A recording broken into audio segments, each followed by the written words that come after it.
தாவேகா தலைவர் விஜய் வந்து மக்கள சந்திக்கிற அந்த நேரத்துல 41 பேர் வந்து அந்த கூட்ட நெரிசல்ல உயிரிழந்திருக்கிறாங்க. இன்னும் பலரும் சிகிச்சையில இருக்கிறாங்க.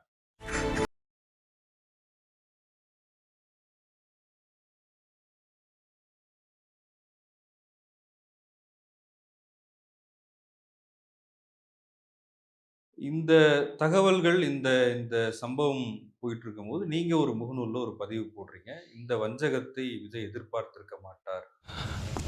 முள்ள முள்ளால தான் எடுக்கணும்.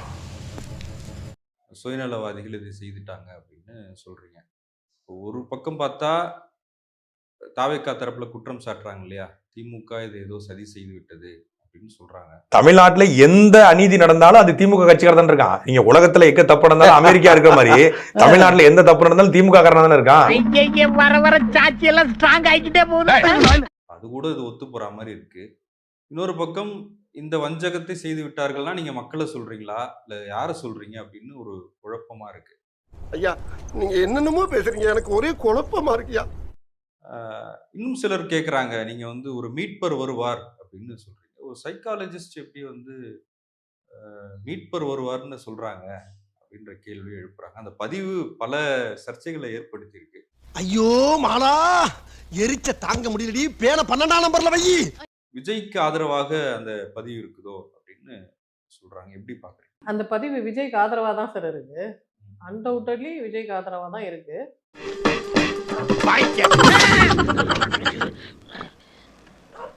பட் அதற்காக பல ஃபேக்டர்ஸ் இருக்குதுல்ல. மீட்பர் வருவாருன்னு நான் சொல்லல. மீட்பருக்காக மக்கள் காத்து கொண்டிருக்கிறார்கள். நல்லா தானே சொல்லிக்காரு, அப்புறம் இத வரவேறுங்க. எப்பவுமே மக்கள் வந்து நம்மளை காப்பாற்ற யாரும் வரமாட்டாங்களா? அவங்க சாமி கும்பிடுறதே எதுக்காக? என்னை காப்பாற்ற யாராவது வரணும். அப்படி நினைச்சுதான் ட்ராஜடி நடந்திருக்கு. தலைவர்களை தேர்வு செய்வதே யாராவது, திருமணம் பண்ணிக்கிறதே யாராவது காப்பாற்ற மாட்டாங்களான்றதுக்காக. ஒண்ணு தெரிஞ்சு போச்சுடா, இந்த பிரபஞ்சத்துல உங்க மத்தியில இந்த உசுரை காப்பாத்துறது ரொம்ப சிரமம். நிறைய விதங்கள்ல மனிதர்கள் வந்து என்னை காப்பாத்துறதுக்கு இன்னொருத்தர் ஆள் வரணும் அப்படின்னு எதிர்பார்க்கறாங்க. அந்த ஆள் நீங்க தான்றதை அவங்க புரிஞ்சுக்க வைக்கிறது தான் எங்களோட வேலை. இப்படி ஊர்ல போய் 10 பேர்ட்ட சொல்லுத்தா அருவாமனை வியாபாரம் விளங்கும். என்னாலதான் இப்படி நடந்ததுன்னு விஜயை நம்ப வைக்கிறோம், இல்ல அவரே நம்புறாருன்னு வச்சுக்கோங்களேன். அப்ப விஜய்க்கு ஏற்பட்டதும் ஒரு ட்ராமா தான். 3 ட்ராமா விக்டிம்ஸ் நம்ம கண்ணு முன்னாடி நிக்கிறாங்க. என்ன பதில் வச்சிருக்கீங்க சார்?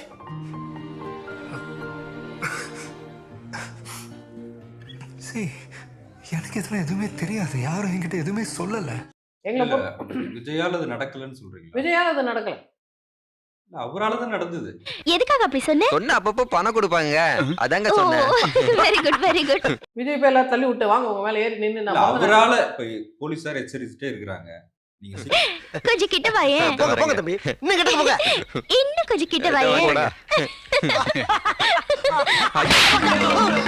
நீங்கோ ஒரு நாள் இங்க பிரச்சனை வரப்போகுது, அது கும்பமேளாவா இருக்கட்டும், இல்ல ஒரு ஸ்டேடியம்ல நடக்கிற மீட்டிங்கா இருக்கட்டும், இல்ல கச்சேரியா இருக்கட்டும், எங்கேயோ நிறைய பேர் சேரும்பொழுது அங்க ஸ்டாம்பீடுன்றதா ஃபர்ஸ்ட் பாசிபிலிட்டி. யாரோ மாஸ்டர் வராரா, எங்களை காப்பாத்துவார் நம்பிக்கையா சொன்னானே, ஒருத்தனுமே வரலையே, என் கொலக்கொடியே அருந்து போச்சே. ஆனா அது விஜய் என்ன சொல்றாரு? போலீசார் வந்து எங்களை தடுக்கிறாங்க, அப்போ வரக்கூடாதுன்னு ஸ்டாம்பீடை இப்ப நான் வந்து ஒரு மெடிக்கல் கேம்ப் நடத்துறேன் சார். நான் என்னோட உபகரணங்களை எடுத்துட்டு போவேன், என்னோட டீம் எடுத்துட்டு போவேன். ஆனா எனக்கு பாதுகாப்பு கொடுக்க வேண்டியது யாரோட வேலை? நல்ல செருப்பால் அடிச்ச மாதிரி செஞ்சுட்டாங்க ஐயா. சூடு பறக்காத அம்மா கேள்வி கேட்டாங்கல்ல, கொஞ்சம் கூட சொரணையே இல்லாம ஜட மாதிரி நிக்கிறான் இருந்தாலும். இல்ல 10,000 பேர் வருவாங்க டாக்டர், நான் மெடிக்கல் கேம்ப் நடத்த போறேன். நான் என்னோட வேலையை தான் நான் பார்க்க முடியும்.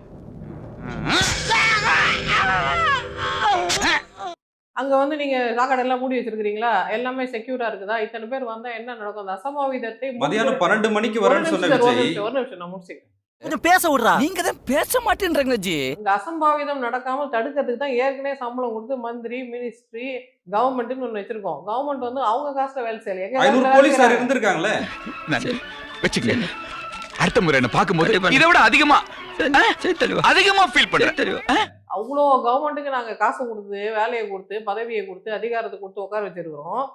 ஒரு ப்ரோக்ராம நடத்த முடியலையா அப்படின்னு கேள்வி கேட்க கூடாதா? 12 மணிக்கு நீ கேட்ட ஒவ்வொரு கேள்வி என்ன செருப்பால அடிச்ச மாதிரி இருக்குடா. மாதிரி இல்ல, உண்மையிலே செருப்பால தான் அடிச்சேன். இன்னைக்கு வரேன்னு சொன்ன விஜய் சார் ஏன் வரல?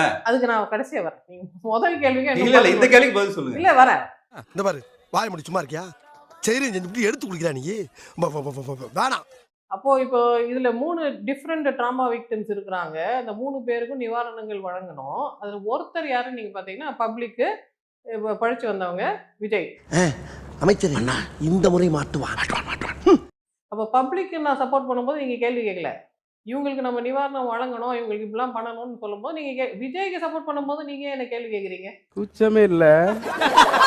பப்ளிக் ஏன் சப்போர்ட் விஜய் பண்ணீங்களா படிக்கல நீங்க? இல்லையா? அந்த பதிவுல சப்போர்ட் பண்ணக்கூடாதா? நீங்க பப்ளிக் சப்போர்ட் பண்ணி பதிவு போடலையே.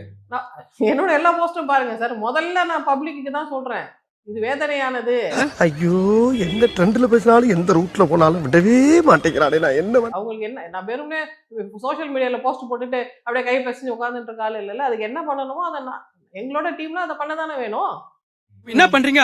என்கிட்ட 3 ட்ரிப் வாங்கி முடுக்கு முடுக்கு முடுக்குன்னு குடிக்கிறீங்க. ஓகே பயபுள்ள இவன் கோமியத்தை வாங்கி குடிக்க சொல்ற மாதிரியே சொல்றானே. அப்போ கவர்மெண்ட் பண்ணுதான்னு பார்ப்போம். கவர்மெண்ட் பண்ணலன்னா நெக்ஸ்ட் நாங்க தான் பண்ணணும். கவர்மெண்ட் பண்ணலங்கிறீங்களா? இங்க இருந்து கொண்டு 1000 பேசலாமடா. அவனவன் அந்த சிம்மாசனத்திலே அமர்ந்தால்தான் அதனுடைய வழி தெரியும். எல்லாம் போய் கறந்து அதுல இருக்கிற அனுதாபத்தை உறுத்திட்டாங்க. அவங்க ஃபர்ஸ்ட் அதான் செய்தாங்க. அது செய்யக்கூடாதுன்றீங்களா? செய்யக்கூடாது, அது அசிங்கமானது.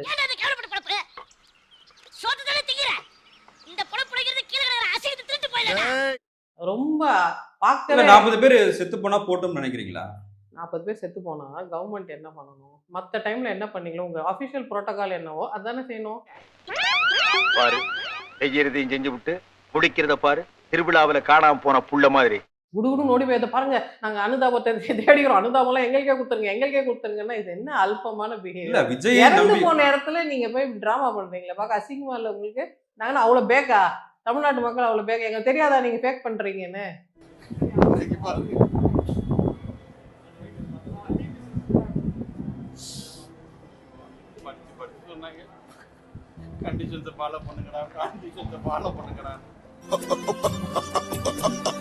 ஏன் சிரிக்கிறீங்க? ஐயோ ஏன் அழுகுறீங்க? நீங்களே ஏன் அமலப்படுத்திக்கிறீங்க உங்களை? விஜய் மாதிரி வீட்லயே இருக்குன்னு நினைக்கிறீங்களா இல்ல ஓடி போகணும்னு நினைக்கிறீங்களா? விஜய் வீட்டுல இருக்க சொன்னது யாரு? சாம்பார் ஆப்பு எனக்கு யார் சொன்னது? போலீஸ் சொல்லியிருக்காங்க அவருக்கு. நான் இன்னும் கேட்குற கேள்விக்கு நீங்க பதில் சொல்ல. காலையில 8:30 மணிக்கு நாமக்கல் வரேன்னு சொன்ன விஜய் 8:30 மணிக்கு தான் சென்னையில கிளம்புறாரு. ஏன்? சரி, அப்படியே போட்டுருவேன். கேள்வி யாராவது மூஞ்சு மொகரக்கட்டையும் பாரு, உடலை உருவி விடுவேன். அவருக்கு ஒரு பொறுப்புணர்ச்சி வேணாமான்னு கேக்குறேன். அவர் பொறுப்புணர்ச்சி இல்லைன்னு உங்களுக்கு எப்படி தெரியும்? இல்லையே, வரலையே அவரு. எதை வச்சு கண்டுபிடிக்கிறீங்க நீங்க? அதை எத்தனை மணிக்கு கிளம்புறாரு அவரு? என்ன பிரச்சனைன்னு கேட்டீங்களா அவரை? அதே போல புடிச்சாம்பா சொன்னாரு அவரு? நீங்க அசியூம் பண்ணிக்கிறீங்க. சொன்னாரு அவரு? நீங்க கேட்டீங்களா? நீங்க கேட்கல.